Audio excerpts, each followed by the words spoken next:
Gjisara, sa minuta t'u desh të bëhesh e gati për këtë intervistë? Gjithë dita. Zakonisht je person i fiksuar pas së qenit korrekte apo edhe vonohesh? Nuk jam fare fiksuar pas qenit korrekte, jam gjithmonë me vonesë, saqë në shoqëri emrin e kam vonesa. Çfarë konsumon tani në mëngjes që je në pritje të ëmbël? Them të drejtën varet, por më shumë jam të brumra, domethënë byrek, pica, petulla. Si e kujton momentin kur mësove që je në pritje të ëmbël? Okej, them drejtën kam mësuar që isha në pritje të ëmbël shumë herët, vetëm pak ditë pas se kisha ardhur nga pushimet me partnerin. Në të vërtet kisha parë një ëndër, një ditë me timad dhe ai më solli një bebe. Dhe kur jam mësuar në mëngjes, kam ngritur syt nga Zoti dhe kam thënë unë jam shtatzan. Për më pas diku ke 2-3 ditë kam bërë testin dhe nuk e di, nuk e imagjinoj, nuk e përshkruaj dot me fjalë se çfarë lloj emocionesh kam përjetuar në ato momente. Cili është personi i parë që i dhe lajmin? Endri është shoku im i ngushtë, është domethënë nuk e di se si mund ta quaj fiks fare, është një ndër njerëzit të cilët unë ndaj çdo gjë me të dhe këshillohem dhe këshillohet her pas here. Dhe në momentin që unë kam bërë testin, ai ishte prezent i pari dhe ai mi ka marrë emocionet e para të drejtën. Partnerit si ja dhe lajmen? Pasi prita që të vinte në shtëpi, e ula në divan, edhe më pas i kisha bërë një dhuratë të vogël, ku ai e hapi, edhe pa që ishte testi dhe përgjigjja ishte pozitive. Ke zgjedhur që të dashurin ta mbash diskret. Kështu do zgjedhësh dhe me bebushën? Nuk e di për bebushën, ndërsa sepse varet, ndoshta ajo do dojë të dali. Ndërsa sa i përket partnerit tim, ai nuk ka dëshirë që të prononcohet, nuk do që të ketë një jetë publike, do të ketë një jetë private, kështu që unë do respektoj vendimin e tij. Si e njohur me të?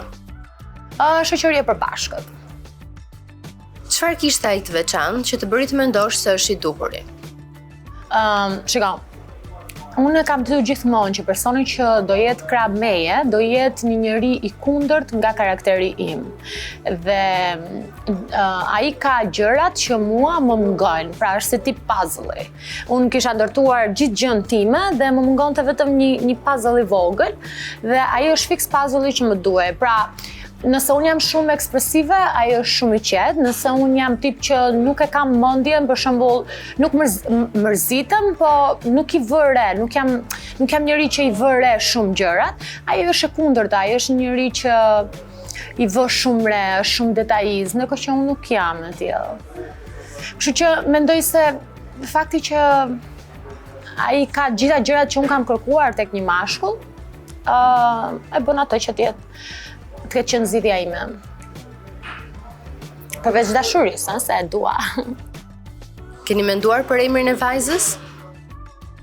Them të drejtën, kemi menduar për emrin e vajzës. Ai nuk është shumë dakord për emrin që më pëlqen mua.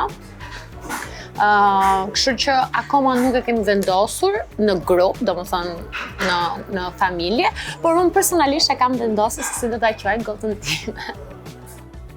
Nëse vajza jote do kishte emrin e ushqimit të preferuar gjatë shtatzanisë, si do të quhej? Vajza ime do të quhej byrek. Si nënë e një vajze, cila do të ishte këshilla më e rëndësishme që ajo duhet të ketë parasysh? Janë shumë gjëra, duke qenë se unë kam përjetuar një mal me eksperienca për veten time, duke qenë se kam përjetuar një mal me emocione, si fillim do doja të dija se çfarë karakteri do kishte vajza ime, pastaj ta këshilloja në bazë karakterit që ka, sepse është me individ. Nuk mund t'i jap një këshill për shembull fëmijës tim, se ndoshta fëmia ime është komplet e kundërta ime dhe nuk do ta bëj fare atë gjën që kam bërë dhe s'ma merr në konsiderat. Kështu që first dua që ajo të vinë jetë, pastaj të rritet edhe ta shoh. Pyetjes si bëhen fëmijët, e ke menduar si do t'i përgjigjesh? Si bëhen fëmijët? Me dashuri. Çfarë ka ndryshuar tani në rutinën tënde?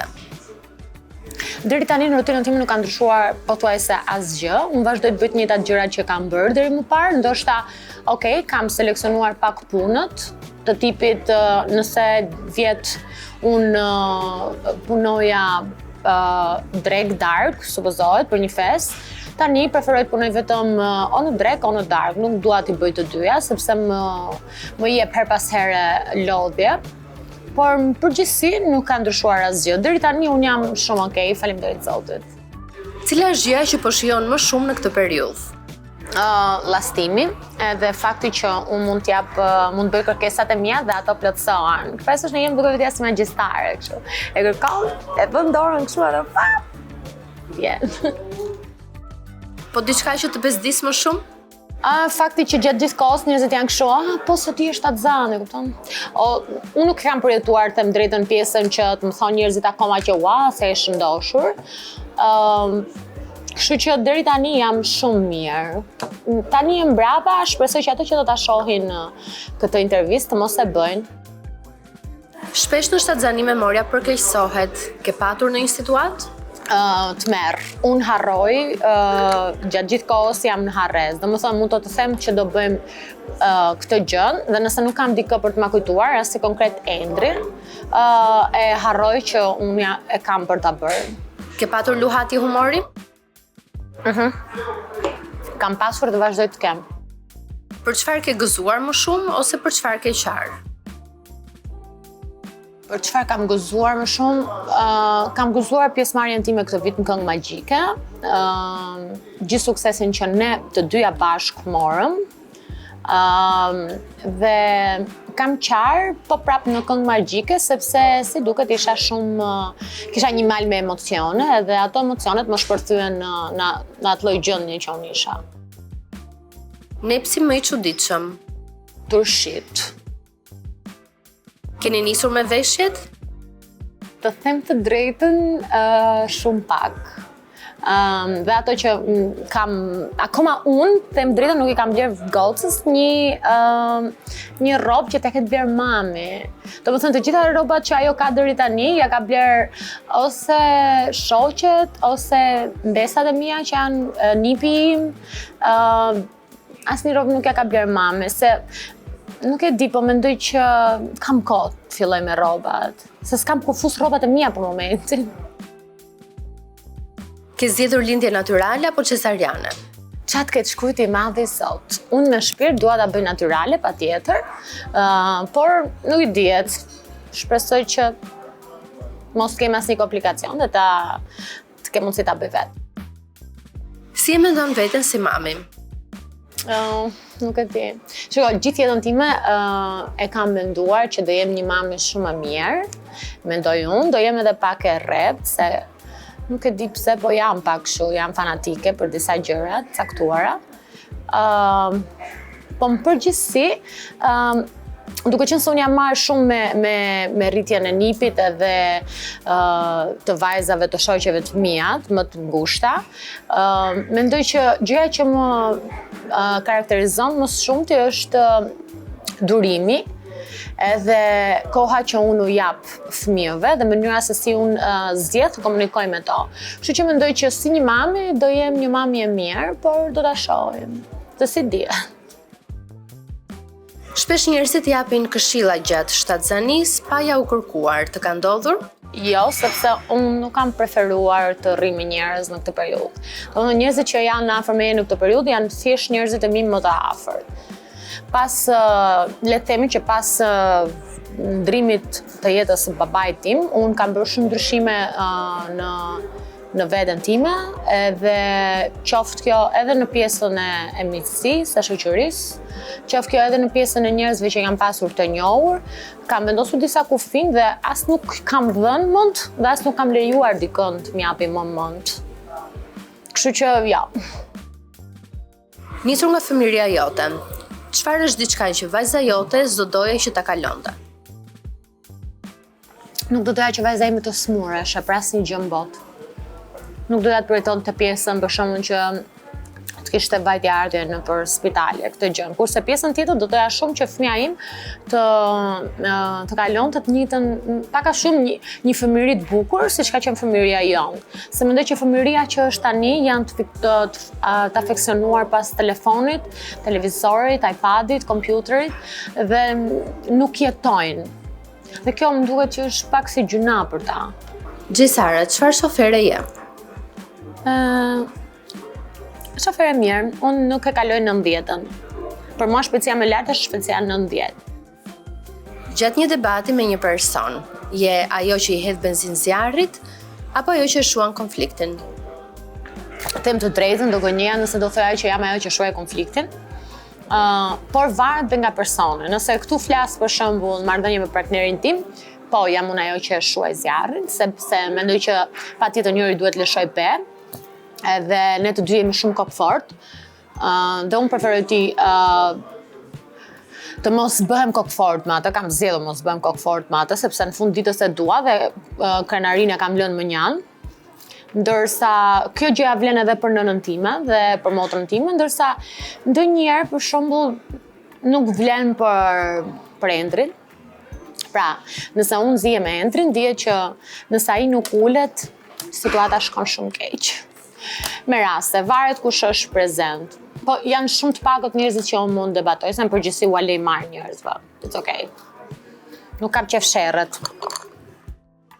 Cilat janë fobitë tua? Ato që më njohin, e din që fobia ime më e madhe është plakja dhe vdekja. Pra, unë jam një njeri që kam shumë frikë të plakën dhe kam shumë frikë që do vdes një ditë, qoftë larg. Kam fobi dhe gjarprin, kaq. Për tjerat pastaj. Për çfarë shpenzon më shumë? Nuk jam shumë tip që shpenzoj, nuk jam tip që e shpërdoroj lekun, por më shumë për veshje, për veten time. Çfarë ka më shumë në garderobën tënde? Çanta. Ku bën zakonisht shopping? Në Greqi, ose në Angli. Cila është veshja apo aksesori më i shtrenjtë që ke? Kam dhuratën e fundit që më ka bërë partneri që është unaza.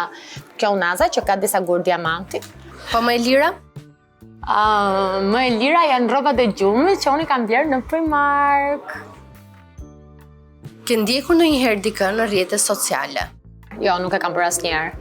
Dhe ndoshta nuk do më besoni, por po të hapësh telefonin tim, në jetën time kurrë nuk kam pas një adres fake. Domethënë edhe komentet që mund bëj ose porosit që bëj online, i bëj me adresën time dhe kjo është lehtësisht e vërtetueshme. Nuk jam nga këto tipët që rri për ndjek njerëzit. Jam shumë që shoh shumë hallin tim, nuk më intereson shumë se çfarë bëjnë tjerë me këto. Ke menduar një këngë kushtuar vajzës? Po.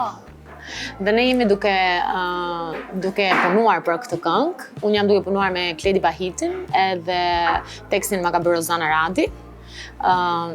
Le të themi që kënga është duke përfunduar, por xhirimet e klipit kam menduar që t'i bëj pak më vonë, kur bebi të ketë kaluar edhe disa javë që s'ma ketë formuar pak barkun, se njerëzit dyshojnë akoma që unë jam shtazan, se jam shumë e vogël. Gjisara, çfarë do bësh tani mbas kësaj interviste? Them drejtën, tani pas kësaj interviste do shkoj te mikesha ime edhe do bëj thonjt. Hej Revista Bordeaux, shumë faleminderit për ftesën dhe faleminderit që më bëre pjesë tënden me këto pyetje, të cilat më çuan në një dimension paralel, jo në të njëjtin me ju. Ju them që ju kam shumë gjanje, dua shumë edhe jemi të hapur për një intervistë tjetër.